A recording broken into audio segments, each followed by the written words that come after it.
Amis internautes, bonjour. Votre site Le Monde à Dakar a aujourd'hui le plaisir de recevoir Monsieur le ministre des Sports, Monsieur Matarba. Avec lui, nous allons aborder donc le discours du président de la République, mais aussi l'actualité politique. Monsieur le ministre, bonjour et merci de nous recevoir chez vous. Bonjour, Monsieur Fall. C'est avec beaucoup de plaisir que je vous reçois.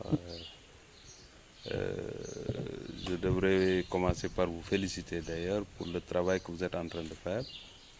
Je pense que votre site est en train de forcer le respect à l'ensemble des citoyens, pour ne pas dire des Sénégalais, mais tous ceux qui vous suivent vous respectent de par vos informations qui sont vraies et qui sont justes. Merci beaucoup, Monsieur le ministre. Le président de la République, comme chaque année, a adressé son message à la nation. Quel est le commentaire ou bien les commentaires que vous faites de ce discours? Vous savez, le discours du chef de l'État reste toujours dans la cohérence et dans la vision du président Macky Sall, parce que depuis qu'il est là, il montre aux Sénégalais que son engagement est sans faille pour le développement économique et social du pays. Il vise l'émergence et il a su cerner les différentes étapes par lesquelles il doit passer pour arriver à atteindre l'émergence avec l'ensemble des Sénégalais. Et cette année, c'est vrai que ça a coïncidé avec des marches à cause de la hausse de l'électricité et tout. Et le président a encore donné une leçon aux dirigeants. Un dirigeant ne doit pas fermer les yeux sur ce qui se passe. Un dirigeant ne doit pas être dans la langue de bois. Faire dans la langue de bois, il faut dire la vérité aux Sénégalais. Et je pense que non seulement il a parlé avec les Sénégalais dans un discours de 17 minutes qui a touché l'ensemble des points chauds et le cap vers lequel il va avec le Sénégal, mais aussi il a tenu une conférence de presse pour laisser le temps aux journalistes de lui poser des questions et il a en tout cas bien répondu à l'ensemble des questions. Alors, il est également revenu sur le concept de fast track. Alors, selon vous, c'est un vœu pieux ou bien ça se traduit réellement en actes? Mais c'est bien sûr que c'est ça. Alors, le président est également revenu sur le dialogue national, qui semble-t-il lui est très cher. Alors, vous ne pensez pas que le fait que certains partis de l'opposition refusent de répondre à ce dialogue, en tout cas, risque d'entamer les conclusions de ce dialogue? Mais l'analyser de cette manière, c'est sous-estimer même les efforts considérables que le chef de l'État a fait. Parce que c'est un chef de l'État très ouvert qui a été élu, réélu, à base de 58,27%, il pouvait continuer à prendre des décisions, à travailler, à gérer ce pays. Il ne l'a pas fait. Il a voulu demander à tout le monde de participer à travers un dialogue, à accompagner l'émergence du pays. Je pense que le raisonnable voudrait que tout le monde participe à ce débat. Mais ce qu'il faut comprendre, c'est qu'un débat, on ne le force pas. Ceux qui pensent qu'ils ne doivent pas participer au débat prendront leurs décisions. Mais si on fait le ratio, on est en démocratie, on peut dire que tout le Sénégal est mobilisé à travers ce dialogue-là, parce que vous allez me citer le PASTEF, vous allez me citer peut-être le PDS, mais ça s'arrête là. Mais tous les autres partis, en tout cas la plus grande majorité, l'écrasante majorité des segments de la société sénégalaise, en tout cas, est dans le dialogue national. Oui, mais le PDS est un parti, est un parti de l'opposition assez fort quand même. Assez important. Oui, mais attends, le dialogue ne vise pas les politiciens tout court. Les politiciens font partie de ceux qui participent au dialogue. Mais la société civile, le mouvement associatif, tout le monde est dans effectivement ce dialogue-là. Donc, me parler du PDS ou bien de notre parti, c'est sous-estimer la capacité de l'ensemble des Sénégalais à dialoguer. Ceux qui ne viendront pas suivront, mais en tout cas, tout dialogue permet tout simplement d'avancer et de faire des pas qualitatifs pour accompagner la paix, la stabilité sociale de ce pays. Alors, quelle est la nature des consensus attendus, en tout cas à la fin de ce dialogue? Mais ce qui est attendu, c'est que le Sénégal avance dans la tranquillité, qu'on vise le développement, qu'on vise le Sénégal qui nous appartient à nous tous, que ça ne soit pas en tout cas des conclusions qui visent tout simplement un côté. C'est pourquoi le président Macky Sall a pris 2 hommes qui ont fini de montrer leur attachement au pays, des gens qui aujourd'hui ont tout donné à leur pays pour que effectivement que seul ce qui intéresse le chef de l'État, le président Macky Sall, c'est le développement du pays. Donc toutes les conclusions qui pourront être prises, en tout cas comme il l'a indiqué, tout ce qui sera un point de consensus pourra être appliqué. Tout ce qui sera maintenant un point de désaccord, c'est à lui d'arbitrer et de voir comment appliquer ce qui peut l'accompagner à développer le pays. Il faut rappeler que c'est lui le seul dépositaire de pouvoir et de mandat pour conduire destinée du Sénégal. Alors, le volet sportif aussi n'a pas été absent lors du discours du président. Alors, il a annoncé la rénovation du stade Léopold Sédar Senghor, mais aussi le lancement des travaux olympiques du stade de Diamniadio. Alors, quel commentaire le ministre des Sports que vous êtes peut faire? Vous savez, depuis que le président Macky Sall est là, le sport a toute sa dignité. Parce qu'avant lui, le sport était relégué au second plan. Depuis qu'il est arrivé, vous avez vu les investissements énormes dans le domaine du sport. L'accompagnement qualitatif pour les athlètes. Tout ce qu'il fait pour mettre, en tout cas, le sport au centre du développement de ce pays. Donc, ça ne nous surprend pas qu'il nous parle de ces grands chantiers, notamment le stade olympique, 50 000 places qui va être construit à Diamniadio. Il y a aussi la réhabilitation, la transformation, même dirais-je, de Léopold Senghor. Lamine Gueye de Kaolack, nous avons le stade Eliman Fall de Diourbel aussi en même temps, Aline Sitoé Diatta de Ziguinchor, mais aussi le lancement prochain des travaux du stade Maître Babacar Seye. Si on règle le problème, parce que avec le président Macky Sall, qui s'est toujours engagé à lutter contre l'injustice, il y avait une injustice au niveau des stades régionaux. Sédhiou n'en avait pas, Kédougou n'en avait pas, Kaffrine n'en avait pas.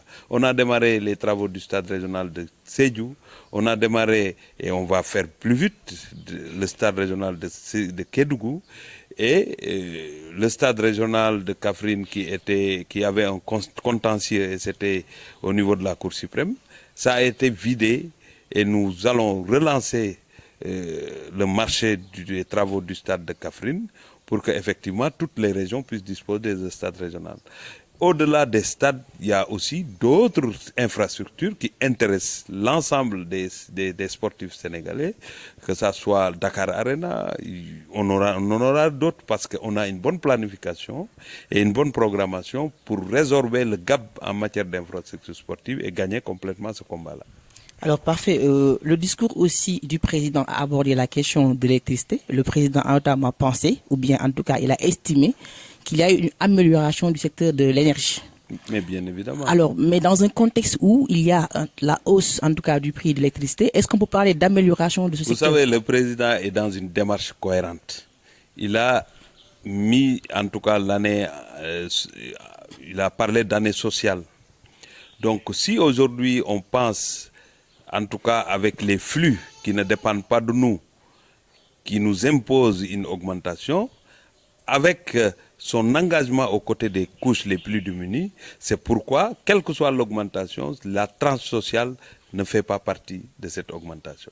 Ceux qui ont la capacité de payer, je pense que ce n'est pas eux qui vont dire non, parce qu'ils en ont la capacité, ils ont tout le matériel nécessaire, et je pense que ce qu'il fallait convoquer, c'est convoquer la difficulté que le Sénégal traversait en matière d'électricité avec le Khouikamat. Aujourd'hui, on l'a réglé, donc quelle que soit l'augmentation, nous devrions avoir un élan patriotique pour accompagner l'État et la Sénélec à traverser cette petite zone de turbulence, et pour maintenant revenir avec nos capacités prochaines en matière d'énergie, pétrole et gaz. Nous allons dépasser cette question-là, parce que toute vie, il peut y avoir un moment de flottement, un moment de difficulté qu'il faut gérer. Donc le président Macky Sall, qui a une démarche, comme je l'ai indiqué tout à l'heure, cohérente, qui veut accompagner les couches les plus démunies, quelle que soit la puissance des difficultés, quelle que soit la gravité d'une situation, le président Macky Sall met toujours une dose sociale au centre de ses décisions.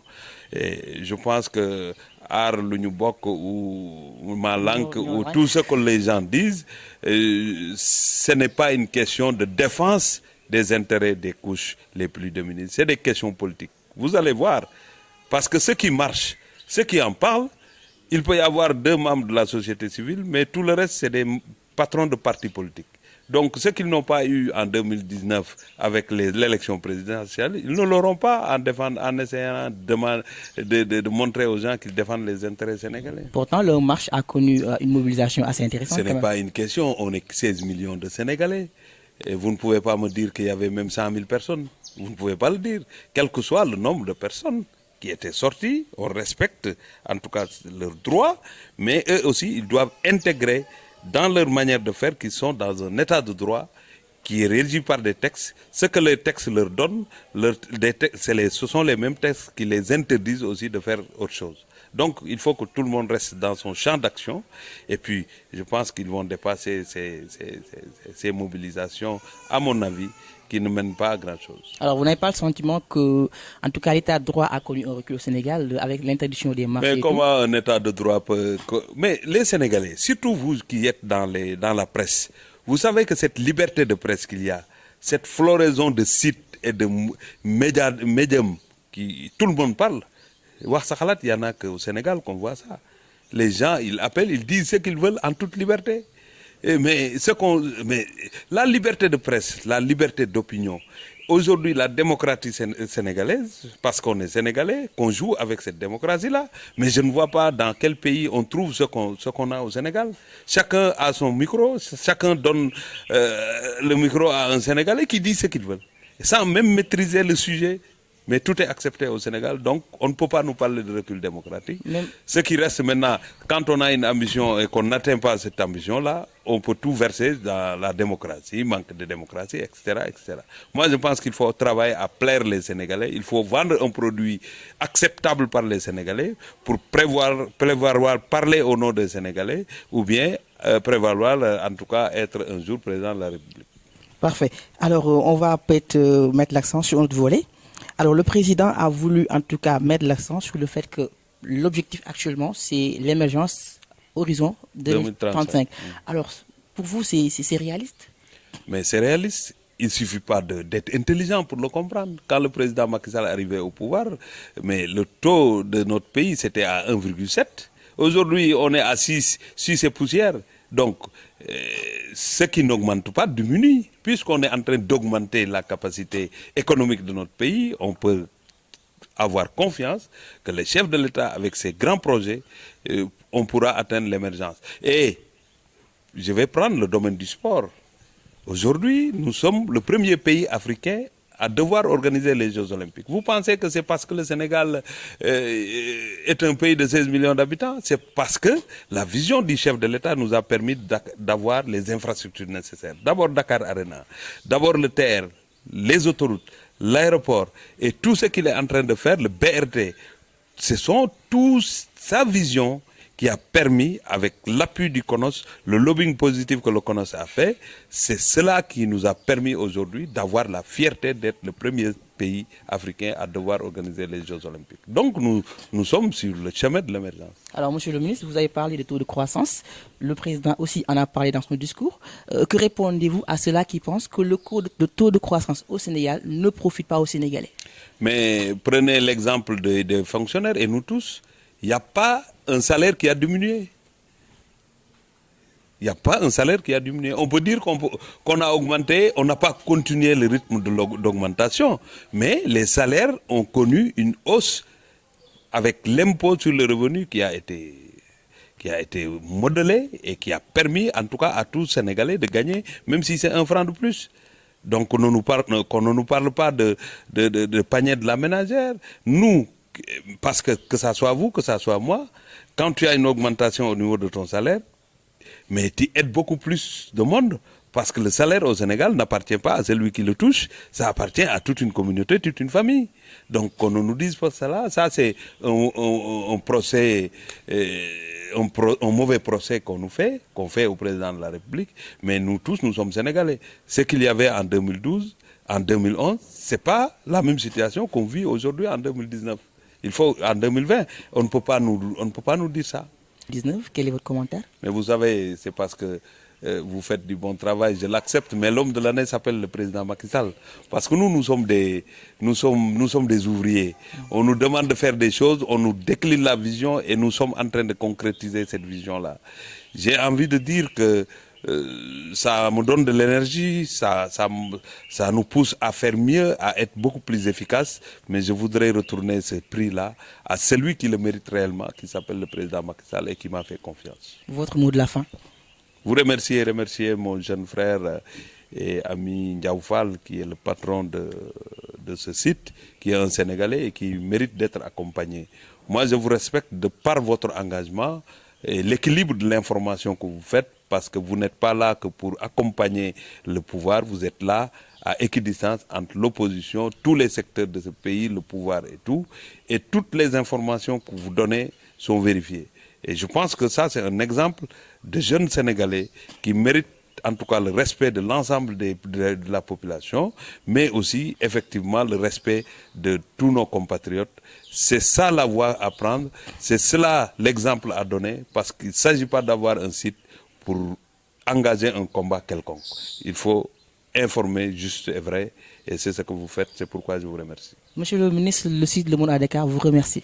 C'est moi qui vous remercie et je profite de l'occasion aussi pour vous souhaiter une bonne et heureuse année, une année 2020 qui vous permettra en tout cas d'atteindre vos objectifs. Merci.